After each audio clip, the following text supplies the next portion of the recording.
नमस्कार दोस्तों, आज की क्लास में फिर से आपको एक बार स्वागत है। और आज का हमारा टॉपिक है आर्टिकल 17। आर्टिकल 17 में दोस्तों दे रखा है अबॉलिशन ऑफ अनटचेबिलिटी। और जो ये शब्द है अनटचेबिलिटी, ये कहीं भी डिफाइन नहीं है हमारे संविधान में, इसलिए हमारी जुडिशरी ने दोस्तों इस शब्द का इंटरप्रिटेशन किया। दो केसेस हैं दोस्तों, Jaisingh versus Union of India and Dev Rajaiya versus V Padvanna case by Rajasthan high court and by Madras high court. इन दोनों हाई कोर्ट्स ने इस शब्द को इंटरप्रेट किया और बताया कि अनटचेबिलिटी का मतलब क्या है। तो दोस्तों हाई कोर्ट्स ने हमारे बोला कि अगर हम हिस्टोरिकली देखें तो पहले के ज़माने में, यानी पहले हमारे देश में कास्ट बेस्ड डिस्क्रिमिनेशन किया जाता था between higher caste and lower caste. तो इन दोनों कास्ट के बीच में दोस्तों डिस्क्रिमिनेशन होता था। आप लोगों को पता है कि लोअर कास्ट के साथ हम लोग भेदभाव करते थे, उनके साथ डिस्क्रिमिनेशन करते थे। तो इसी को दोस्तों अनटचेबिलिटी कहा गया है कि हम लोगों को कास्ट बेस्ड डिस्क्रिमिनेशन नहीं करना है, इसका एबॉलिशन करना है। तो दोस्तों इस आर्टिकल में बस यही है एक तरह से मेन लाइन की abolition of untouchability in all it's form. इसका मतलब दोस्तों कोई भी एक्सेप्शन नहीं है। आपका कोई भी एक्शन, आपका कोई भी जेस्चर, आपका कोई भी जोक, आप कुछ भी ऐसा नहीं कर सकते जिससे कि एक तरह से अनटचेबिलिटी का प्रमोशन हो। यानी कि आप किसी भी लोअर कास्ट के व्यक्ति को ऐसे आप उसके ऊपर जोक नहीं कर सकते, कोई भी एक्शन ऐसा नहीं कर सकते कि उस व्यक्ति को बुरा लगे। इन ऑल इट्स फॉर्म, कोई भी एक्सेप्शन नहीं है दोस्तों। और अभी तक हमने पढ़ा था कि हमारे जो आर्टिकल 14, 15 एंड 16 हैं उसमें एक्सेप्शंस थे कुछ ना कुछ। 14 में मैंने आपको बताया था कि प्रेसिडेंट एंड गवर्नर के खिलाफ हम लोग क्रिमिनल प्रोसीडिंग्स नहीं कर सकते। फिर 15 में दोस्तों एक्सेप्शन था कि वुमेन्स के लिए स्पेशल प्रोविजंस बनाएगा स्टेट। 16 में दोस्तों एक्सेप्शन है वही backward classes SC and ST के लिए प्रमोशन एंड अपॉइंटमेंट पे रिजर्वेशन। तो बट दोस्तों जो आर्टिकल 17 है हमारा, आर्टिकल 17, इसमें कोई भी एक्सेप्शन नहीं है। यानी कि without exception it has to be abolished in all its form. The main line is in all its form, यानी no exception at all.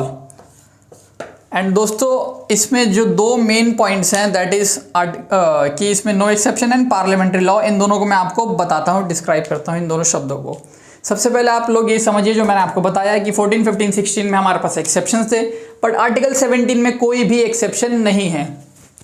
और दोस्तों इसका जो सबसे मेन पॉइंट है दैट इज ये स्टेट के खिलाफ भी होता है एंड प्राइवेट इंडिविजुअल के खिलाफ भी। पहले के जो हमारे हमने राइट्स पढ़े 14, 15, 16 उसमें हमने देखा था कि स्टेट हर जगह हम स्टेट देख रहे थे। हालांकि 15 में एक जगह प्राइवेट इंडिविजुअल के खिलाफ भी था, बट मेनली ये स्टेट के खिलाफ थे हमारे राइट्स। मतलब आर्टिकल 14 का अगर उल्लंघन होता है, स्टेट अगर कोई ऐसा लॉ बनाता है जिससे कि हमारा उल्लंघन हो, हम सुप्रीम कोर्ट जाते हैं।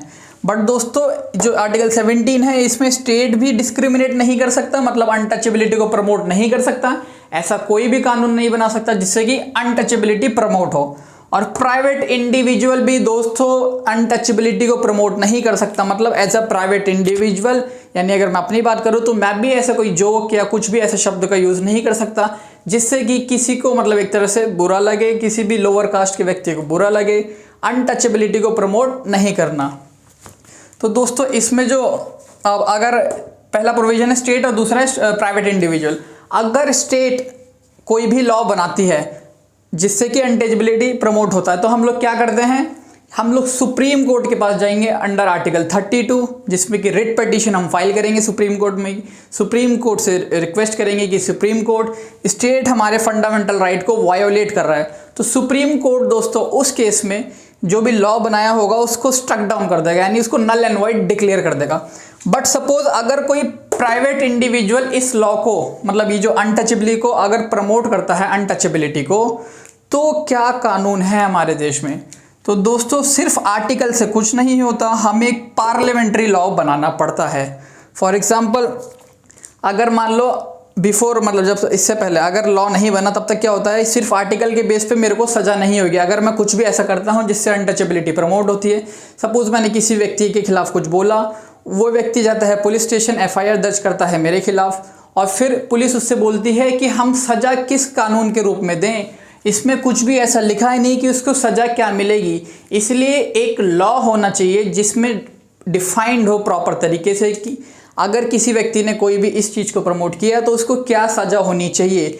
इसलिए दोस्तों आर्टिकल 17 को अगर एक तरह से इफ़ेक्टिव बनाना है तो हमें पार्लियामेंट्री लॉ की ज़रूरत होती है दोस्तों। विदाउट पार्लियामेंट्री लॉ आर्टिकल 17 का कोई इम्पोर्टेंस ही नहीं रह जाएगा। और दोस्तों पार्लियामेंट्री लॉ जो है इसका मतलब क्या हुआ, आर्टिकल 35 है हमारे कॉन्स्टिट्यूशन में, उसमें एक लाइन लिखी हुई है कि फंडामेंटल राइट से रिलेटेड जो भी कानून बनाए जाएंगे वो सिर्फ और सिर्फ पार्लियामेंट के द्वारा बनाए जाएंगे। यानी कि जो हमारी स्टेट की विधानसभा होती है, स्टेट के जो लेजिस्लेचर होते हैं, वो कानून नहीं बना सकते दोस्तों फंडामेंटल राइट्स के ऊपर। फंडामेंटल राइट्स के ऊपर अगर कोई भी कानून बनाना है तो वो सिर्फ और सिर्फ यूनियन पार्लियामेंट के हाथ में होता है दोस्तों। और ये लाइन लिखी गई है article 35 of the constitution of India. तो दोस्तों जैसे ही पार्लियामेंट को लॉ बनाना था तो पार्लियामेंट ने पहला लॉ बनाया अनटचेबिलिटी, इस आर्टिकल के तहत उन्होंने यूज़ किया और बनाया अनटचेबिलिटी ऑफेंसेस एक्ट 1955। तो इस एक्ट में दोस्तों इन्होंने प्रोविजंस डाले कि क्या क्या सज़ा हो सकती है अगर कोई भी प्राइवेट इंडिविजुअल अनटचेबिलिटी को प्रमोट करता है। तो दोस्तों ऐसे टाइम टू टाइम इनको चेंज करते रहे अपने लॉज को, कि जैसे पहले ये बनाया है अनटचेबिलिटी ऑफेंसेस एक्ट, फिर इन्होंने प्रोविजंस को थोड़ा स्ट्रिक्ट कर दिया है, थोड़े और कड़क कानून बनाए, और फिर 1976 में नया कानून बनाया that is protection of civil rights act.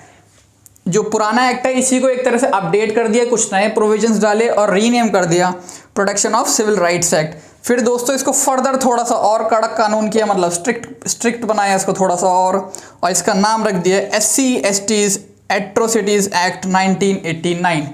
अब ये दोस्तों जो प्रोविजंस हैं ये काफ़ी स्ट्रिक्ट हो गए हैं पहले के मुकाबले। अगर देखें हम 1955 से लेकर 1989 टाइम टू टाइम जब भी पार्लियामेंट को लगा कि ये प्रोविजंस ऐड करने चाहिए, उन्होंने हमारे एक्ट को अपडेट किया। तो इस आर्टिकल में दोस्तों बस इतना ही था कि एबॉलिशन ऑफ अनटचेबिलिटी, हम लोगों को अनटचेबिलिटी प्रमोट नहीं करनी है, स्टेट भी नहीं कर सकता और प्राइवेट इंडिविजुअल भी नहीं कर सकता दोस्तों। तो उम्मीद करता हूँ आपको ये क्लास समझ आई होगी, और अगर दोस्तों समझ आई है तो इस वीडियो को ज़्यादा से ज़्यादा शेयर करिए। बहुत बहुत धन्यवाद।